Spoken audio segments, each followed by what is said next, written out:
EMF of cell and PD of cell या दोन गोष्टी आपल्याला बघायच्या.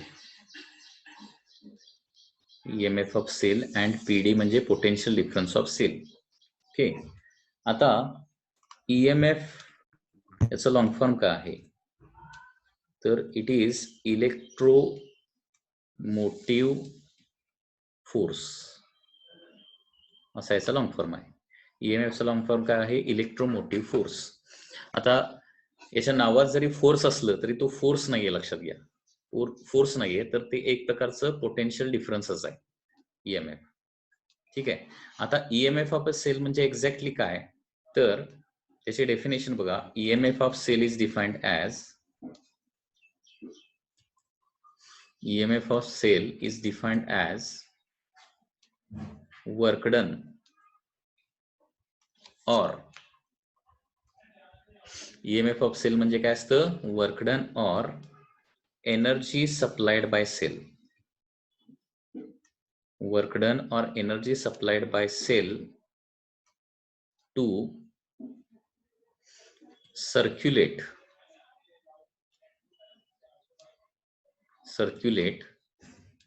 unit positive charge. To circulate unit positive charge once round complete circuit. Okay, that is called as EMF of cell. EMF of cell म्हणजे लक्षात घ्या, it is work done by cell or energy supplied by cell आहे, लक्षात घ्या. Okay, EMF of cell म्हणजे काय आहे, it is work done or energy supplied by cell to circulate. कशासाठी, सर्क्युलेट करण्यासाठी. कशासाठी, युनिट पॉझिटिव्ह चार्जला सर्क्युलेट करण्यासाठी वन्स राऊंड कंप्लीट सर्किट, म्हणजे संपूर्ण सर्किट मधून युनिट पॉझिटिव्ह चार्जला एकदा फिरवण्यासाठी. ओके, जे काय वर्कडन किंवा एनर्जी सप्लाइड बाय सेल असणार आहे त्याला काय म्हणतो आपण, EMF ऑफ सेल असं म्हणतो. तर पोटेन्शियल डिफरन्स ऑफ सेल म्हणजे काय बघा. पोटेन्शियल डिफरन्स ऑफ सेल म्हणजे काय, तर it is defined as work done or energy supplied by cell.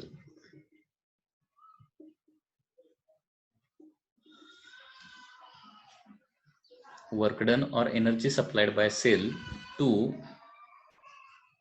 circulate किंवा move. To circulate or move, once again, unit positive charge. Unit positive चार्जला circulate करायचं आहे, परंतु कुठून. पूर्वी काय होतं, वन्स राऊंड कंप्लीट सर्किट होतं, तर त्याच्याऐवजी आता unit positive charge through external resistance only. That is called as potential difference of the cell. म्हणजे या दोन डेफिनेशन बघा. दोन्ही केसमध्ये काय आहे, युनिट पॉझिटिव्ह चार्जला सर्क्युलेट करायचं आहे. कुणाला, युनिट पॉझिटिव्ह चार्जला. ओके, कशामधून, एकदा पूर्ण सर्किट मधून फिरवण्यासाठी आणि एकदा फक्त एक्सटर्नल रेजिस्टन्स मधून सर्क्युलेट करण्यासाठी. जे काय वर्कडन किंवा एनर्जी सप्लाइड बाय सेल असणार आहे त्याला काय म्हणतो आपण, EMF किंवा PD असं म्हणतो. आता एखादं सर्किट कसं असणार लक्षात घ्या. इट इज लाईक दिस.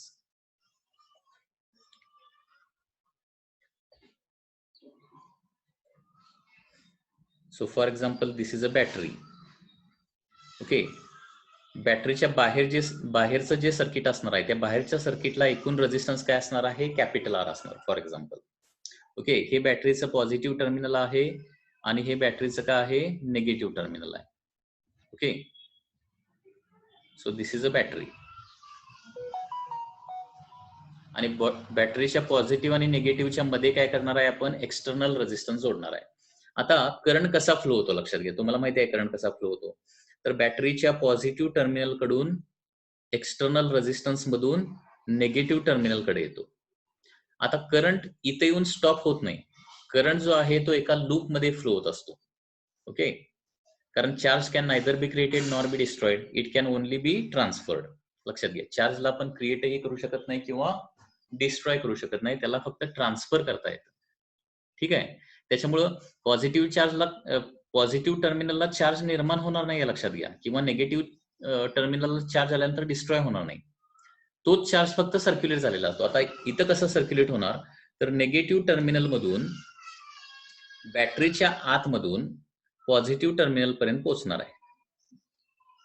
परंतु बॅटरीच्या आतमध्ये देखील काय असतंय, करंटला अपोजिशन असतं आणि त्याला काय म्हणतो आपण, इंटरनल रेझिस्टन्स स्मॉल आर असं आपण म्हणतो. ओके, म्हणजे लक्षात घ्या इथे दोन कन्सेप्ट येतात, एक्सटर्नल रेझिस्टन्स आणि दुसरा इंटरनल रेझिस्टन्स.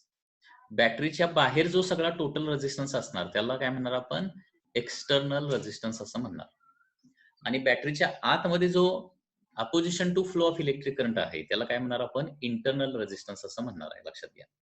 ओके, आणि करंट कसा फ्लो होतो, नेहमी इथून पुढे लक्षात ठेवा, करंट कसा फ्लो होतो, from positive terminal to the negative terminal through external resistance, आणि त्याच्यानंतर next negative terminal to the positive terminal through internal resistance, असा करंट फ्लो होतोय. लक्षात घ्या. So this is the direction of the electric current.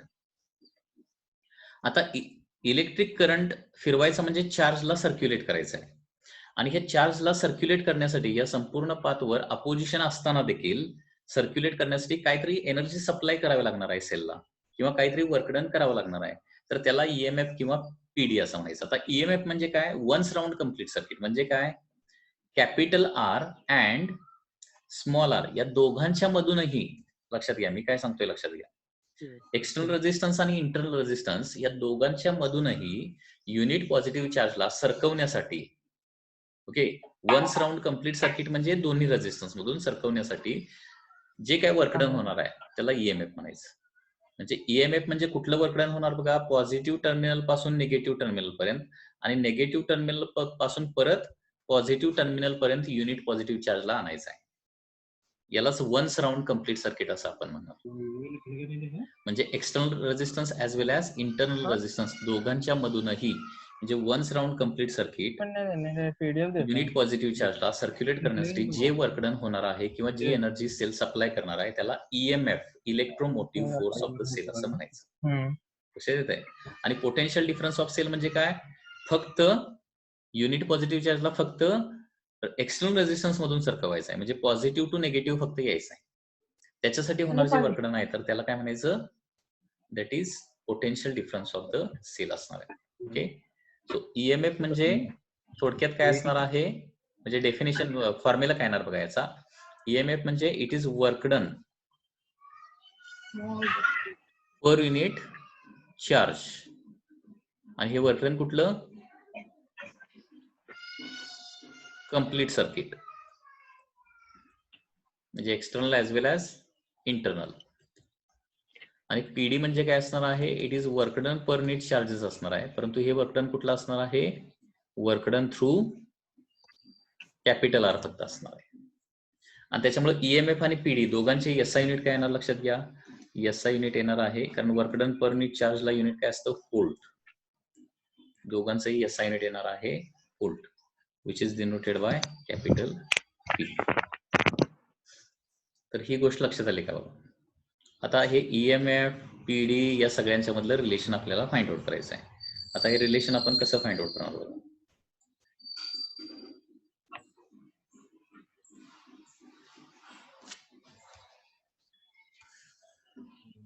So once again मी diagram draw करतो.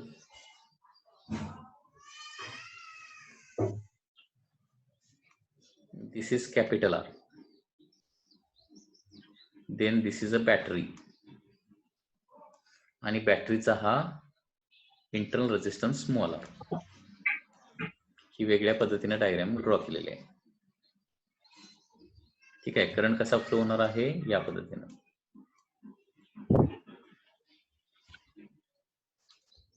ठीक आहे, आता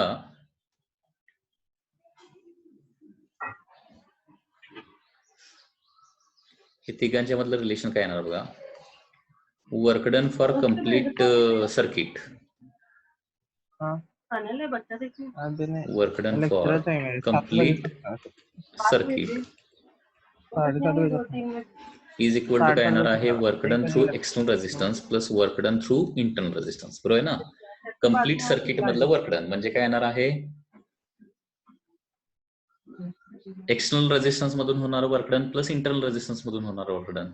ओके, आता दोन्ही साईडला काय करूया क्यू न मल्टिप्लाय क्यू न डिवाइड करूया. So work done for complete circuit divided by Q is equal to work done through external resistance divided by Q plus work done through internal resistance divided by Q. आता work done through complete circuit per unit charge म्हणजे याला काय म्हणतो आपण EMF असं म्हणतो, which is denoted by capital E. त्याच्यानंतर work done through external resistance per unit charge म्हणजे काय म्हणतो याला potential difference which is denoted by V. आणि work done through internal resistance म्हणजे काय येणार आहे that is per unit charge that is I R येणार, I into small r. Okay, I into R, कारण work done per unit charge म्हणजे पीडीच असतो ना. Work done per unit charge म्हणजे पीडी असतो. हा पीडी कुणाचा येणार तर हा पीडी इंटरनल रेजिस्टन्सचा येणार आहे आणि पीडीचा फॉर्म्युला पुन्हा करंट इंटू रेजिस्टन्स असतो. लक्षात येत आहे, करंट इंटू रेजिस्टन्स.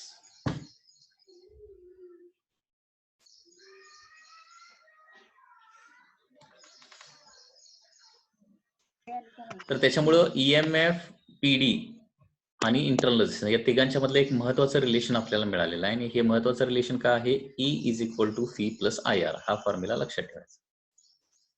काय फॉर्म्युला आहे E is equal to EMF is equal to V plus R I म्हणजे ईएमएफ बरोबर EMF of the cell is equal to PD of the cell plus I R. किंवा हे आपण असं पण relation लिहू शकतो I is equal to I capital R plus I small r. म्हणजेच येणार आहे EMF is equal to I in bracket capital R plus small r लिहू शकतो, कारण फी म्हणजे आय इंटू कॅपिटल आर येणार. सो देअरफॉर करंटचा फॉर्म्युला येतो E divided by capital R plus small r, circuit मधल्या करंटचा फॉर्म्युला. ओके, इथं काही आपल्याला महत्वाचे फॉर्म्युले मिळालेले आहेत, लक्षात घ्या. ईएमएफचा फॉर्म्युला काय फी प्लस आय आर आणि करंटचा formula E divided by capital R plus small r येणार.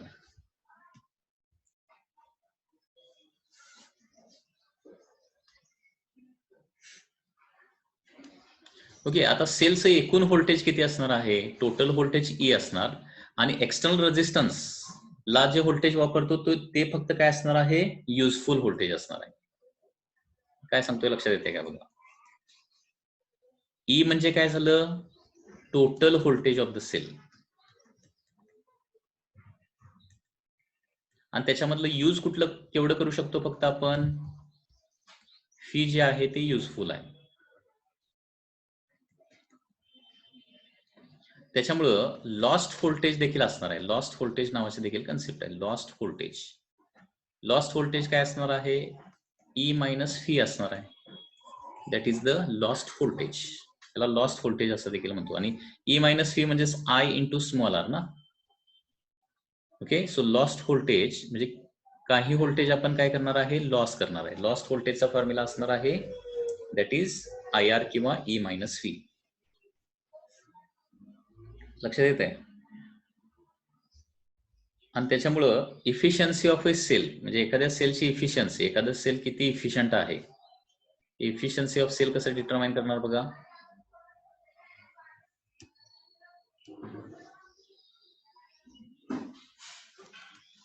इफिशियन्सी ऑफ सेल इटा इज इक्वल टू काय होणार आहे इफिशियन्सी म्हणजे नेहमी एक फॉर्म्युला असतो आउटपुट डिवायडेड बाय इनपुट. ठीक आहे, आउटपुट काय असणार आहे तुमचं फी फक्त असणार. कारण लक्षात घ्या जे एक्सटर्नल रेजिस्टन्सला व्होल्टेज आपण जे वापरणार तेच आपल्याला युजफुल असणार आहे. एक्सटर्नल रेजिस्टन्स म्हणजे काही असू शकतं, तुमचा टीव्ही, रेडिओ किंवा एखादं इलेक्ट्रॉनिक अप्लायन्स हे तुमचं एक्सटर्नल रेजिस्टन्स असणार आहे. ओके, एखादा सेल, आता आयडियल सेल म्हणजे कसा असतो की ज्याचा इंटरनल रेजिस्टन्स अजिबात नाहीये त्याला आयडियल सेल म्हणायचं. इंटरनल रेजिस्टन्स अजिबात नसेल तर बॅटरीच्या आतमध्ये एनर्जी वाया जाणारच नाही. इंटरनल रेजिस्टन्स जास्त असेल तर काय होणार आहे बॅटरीच्या आतमध्येच एनर्जी काय होणार आहे जास्त वाया जाणार. बॅटरीची एनर्जी कुठे युटिलाइज व्हायला पाहिजे? एक्सटर्नल रेझिस्टन्स मध्ये, म्हणजे तुमच्या टीव्ही मध्ये, रेडिओमध्ये इकडे वापरली गेली पाहिजे, लक्षात घ्या. म्हणजे आउटपुट म्हणजे तुमचं काय असणार आहे? सेलचं आउटपुट म्हणजे पीडी ऑफ सेल म्हणजे फी असणार आहे, आणि इनपुट म्हणजे काय असणार आहे? ई असणार आहे, लक्षात घ्या. ठीक आहे. Efficiency is equal to V upon E. आता फी म्हणजे आय इंटू कॅपिटल आर असतं, आणि ई म्हणजे I into capital R plus small r असतं, लक्षात घ्या. त्याच्यामुळे इफिशियन्सी ऑफ द सेल म्हणू शकतो R upon capital R plus small r. म्हणजे इफिशियन्सी एखाद्या सेलची 100% कधी असणार आहे? ओके, व्हेन स्मॉल आर 0 असेल त्यावेळी इफिशियन्सी काय असणार आहे? 100% असणार आहे. म्हणजे एखाद्या सेलचा इंटरनल रेझिस्टन्स 0 असेल तर इफिशियन्सी काय होते त्याची? 100% होते, आणि त्याला आयडियल सेल असं म्हणतो. असं कुठलंही सेल नाहीये की ज्याच्यामध्ये इंटरनल रेझिस्टन्स कम्प्लिटली 0 आहे, लक्षात घ्या. ठीक आहे. आता अनेक वेळा तुम्ही पेन्सिल सेल किंवा सेल दुकानामधून विकत घेऊन आलेला असाल, आणि ते वापरल्यानंतर थोड्या दिवसानं काय होतात? ते युजलेस होतात. ठीक आहे, बरोबर. वापरल्यानंतर काही दिवसानं ते म्हणजे तेवढा करंट देऊ शकत नाहीत, किंवा त्या सेलमुळे ते इन्स्ट्रुमेंट काय होत नाही, ऑपरेट होत नाही त्या सेल. त्यावेळी काय म्हणतो आपण? सेल बाद झाला असं म्हणतो. ठीक आहे. आता सेल बाद होतात म्हणजे नेमकं काय होतं? त्याचा ईएमएफ 0 होतो का आणखी काय होत असेल? ओके, तर लक्षात घ्या, एखादं सेल ज्यावेळी बाद होतं किंवा युजलेस होतं, लक्षात घ्या, त्यावेळी त्याचा मिनिंग काय होतो? ईएमएफ त्याचा 0 झालेला नसतो. मी काय सांगतोय लक्षात घ्या, एमसीक्यू मध्ये हा पॉइंट आहे, लक्षात घ्या. एखादा सेल युजलेस झालेला असतो म्हणजे तो आपण वापरू शकत नाही, म्हणजे काय झालेलं असतं? त्याचा ईएमएफ 0 झालेला नसतो. त्याच्या आतमध्ये केमिकल रिएक्शन होऊन होऊन इंटरनल रेझिस्टन्स एवढा वाढतो, इंटरनल रेझिस्टन्स त्या सेलमध्ये एवढा वाढतो की सगळी त्याची एनर्जी त्या सेलमध्येच यूज केली जाते, लक्षात घ्या. म्हणजे बाहेर एनर्जी त्याची मिळतच नाही, लक्षात आलं. सो एखादा सेल बाद होणं म्हणजे ईएमएफ 0 होणं नव्हे त्या सेलचा, तर त्या सेलचा इंटरनल रेझिस्टन्स खूप वाढलेला असतो, एवढा वाढलेला असतो की त्याची सगळी एनर्जी चार्ज सर्क्युलेट करायला सेलच्या आतमध्ये जाते. म्हणजे चार्ज सर्क्युलेट करूच शकत नाही ती सेल आतमध्ये, रेझिस्टन्स एवढा वाढल्यामुळे. म्हणजे त्याचा रेझिस्टन्स पुन्हा आपण जर कमी करू शकलो, 0 करू शकलो, तर पुन्हा ते सेल आपण जे आहे ते वापरू शकतो, लक्षात आलं. तर इफिशियन्सी ऑफ सेलचा फॉर्म्युला असतो capital R divided by capital R plus small R.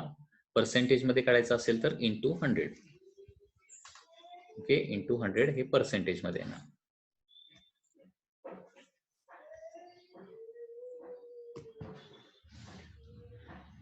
ठीक आहे.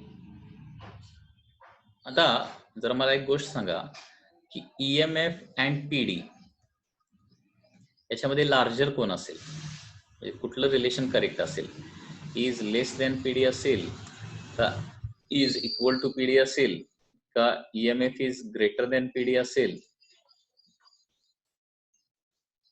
कुठलं रिलेशन करेक्ट येऊ शकते असं तुम्हाला वाटतंय?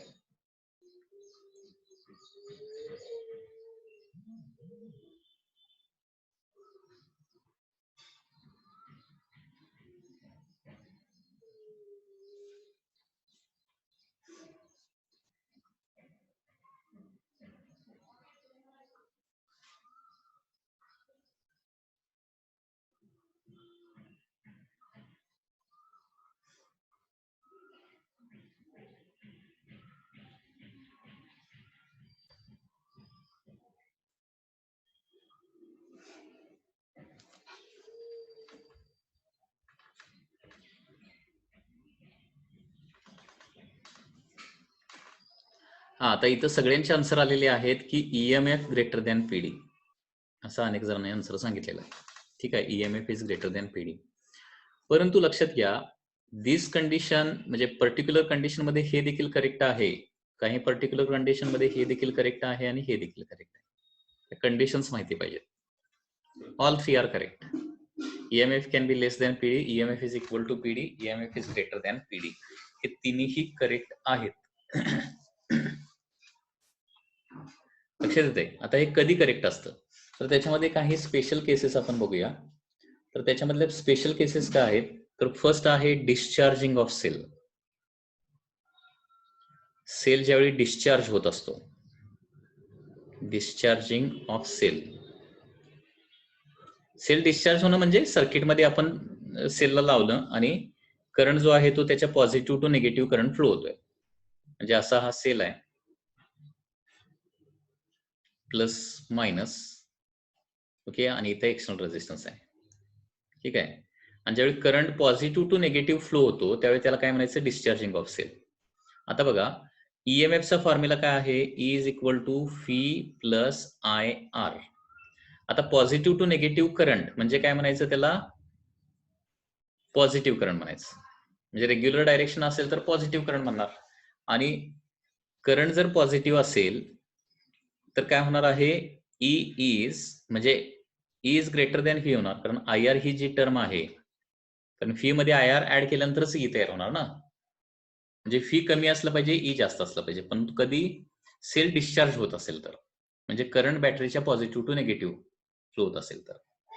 आता बघा, तुमचा फॉर एक्झाम्पल मोबाईल मध्ये देखील बॅटरी आहे. मोबाईल ज्यावेळी तुम्ही वापरत असताय, लक्षात घ्या, मोबाईल कॉलिंग करत असताय किंवा त्याच्यातले वेगवेगळे ऍप ज्यावेळी तुम्ही वापरत असताय त्यावेळी काय होत असते, EMF is greater than PD होत असते, लक्षात घ्या. आता काही तास वापरल्यानंतर काय करावं लागतं, सेल पूर्णपणे डिस्चार्ज झालेला असतो, त्याच्यामुळे चार्जिंग करावं लागतं. ओके, सेलचं चार्जिंग करावं लागतं. आता चार्जिंग ऑफ सेल म्हणजे काय, आपण चार्जर जोडतो आणि चार्जर काय करतो, बॅटरीच्या पॉझिटिव्ह निगेटिव्ह टू पॉझिटिव्ह असा करंट पास करतो, लक्षात घ्या. ओके, म्हणजे बॅटरीमध्ये उलटा करंट फ्लो व्हायला चालू होतो. उलटा करंट म्हणजे निगेटिव्ह करंट फ्लो होतो. कारण लक्षात घ्या, डिस्चार्जिंग होत असताना बॅटरी मधून बाहेर करंट पडतो, बॅटरीच्या पॉझिटिव्ह टर्मिनल मधून करंट बाहेर पडतो, लक्षात घ्या, डिस्चार्ज होत असताना. आणि चार्जिंग होत असताना काय होणार, बॅटरीच्या पॉझिटिव्ह टर्मिनल मध्ये करंट काय होणार आहे, रिव्हर्स डायरेक्शन ऍड होणार, तरच ते चार्ज होणार आहे. म्हणजे आय ची व्हॅल्यू काय येणार, इथं निगेटिव्ह येणार. म्हणजे इथं रिलेशन काय येणार आहे, चार्जिंगच्या केसमध्ये रिलेशन येतं is equal to V minus I R येतं. चार्जिंगला रिलेशन काय येतं, E is equal to V minus I R. म्हणजे याचा अर्थ काय झाला, फी मधून काहीतरी मायनस केल्यावर ई मिळते, म्हणजे फी ग्रेटर दॅन काय येणार आहे, ई येणार. फी ग्रेटर दॅन ई येतं. लक्षात आलं मी काय सांगतोय. तर ज्यावेळी डिस्चार्ज करत असतो, डिस्चार्जिंग ऑफ सेल ज्यावेळी असतं त्यावेळी EMF is greater than V, आणि चार्जिंग ऑफ सेल ज्यावेळी असतं त्यावेळी PD is greater than E असतं, V is greater than E असतं. ठीक आहे. आता त्याचबरोबर ज्यावेळी तुमचा मोबाईल स्विच ऑफ कंडिशन मध्ये असणार आहे, okay, when your mobile is in switch off condition,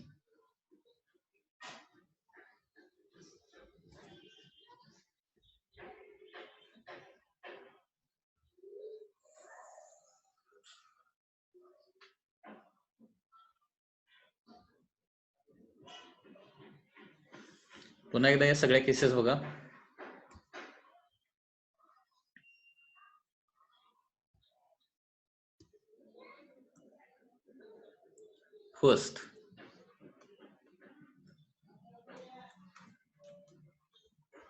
first is discharging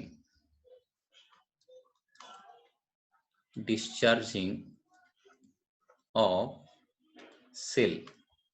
सेलचं ज्यावेळी डिस्चार्जिंग होत असतं त्यावेळी फॉर्म्युला असतो E is equal to V plus I R, and therefore EMF is greater than V येतं. Second, okay, that is charging of cell. Charging of सेलचं charging व्हायला सेलमधून जो करंट बाहेर पडतोय तो सेल मध्ये करंट काय करावं लागेल, फोर्सफुली ऍड करावं लागेल, आणि त्याच्यामुळे फॉर्म्युला येणार V is equal to V minus I R, आणि या केसमध्ये देअरफॉर काय होणार आहे, V is greater than E येणार आहे. अँड थर्ड, ज्यावेळी तुमचा मोबाईल स्विच ऑफ असेल म्हणजे ओपन सर्किट असतं, open circuit. Okay, open circuit म्हणजे काय, त्या सर्किटमध्ये करंट फ्लो होत नाही, I is equal to zero.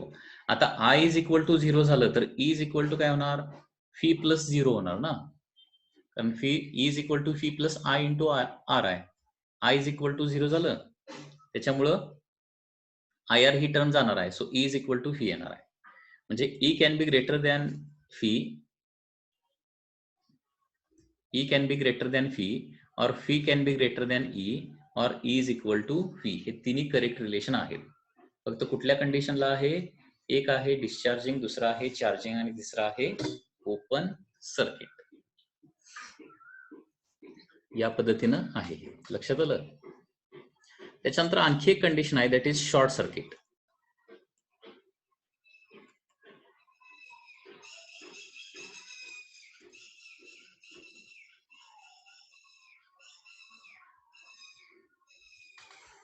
Short circuit, ठीक आहे. आता शॉर्ट सर्किट म्हणजे काय, तर कॅपिटल R 0 असतं.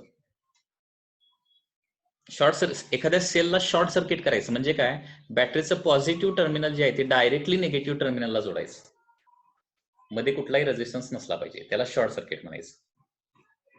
मग कॅपिटल R जर 0 झालं तर काय होणार सांगा. कॅपिटल R जर 0 झालं तर फी पण 0 होणार आणि E is equal to formula काय येणार आहे, I इंटू स्मॉल r येणार. कारण लक्षात घ्या, EMF is equal to I into capital R plus I into small r असतं. कारण E is equal to V plus IR ना. फी म्हणजेच I into capital R. Capital R जर 0 झाला तर IR 0 होणार आणि E is equal to I into small r असं देखील रिलेशन येतं. याला शॉर्ट सर्किट असं म्हणायचं. So these are the conditions related to the cell. Okay. आणि शॉर्ट सर्किट करंट किती येणार आहे, short circuit current is equal to formula असतो E divided by small r. This is the formula for short circuit current.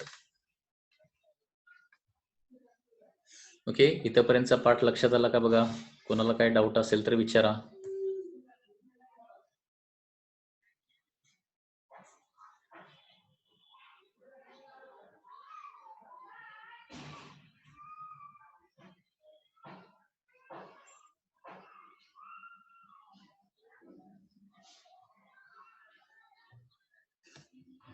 सगळ्या फॉर्म्युल्यामध्ये I small r येणारच ना. Is equal to V plus IR येणार किंवा V minus IR येणार. Charging आहे का discharging आहे त्याच्यावर डिपेंड असतं ते.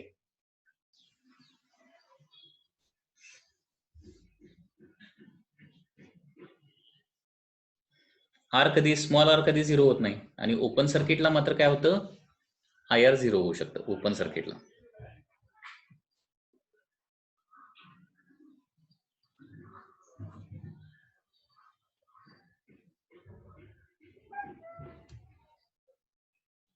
ठीक आहे. मला सांगा EMF इक्वल टू PD कधी असतं,